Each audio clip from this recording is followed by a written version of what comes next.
मानहियो जान से छोड़बो नहीं आसान से मरलो पछीन के ले अइबो भगवान से।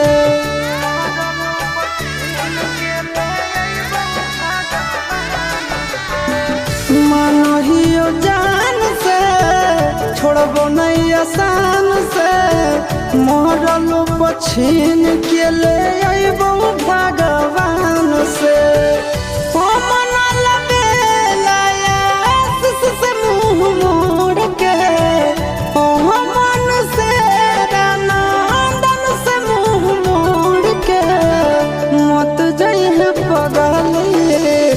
पगला के छोड़ के मत जाइए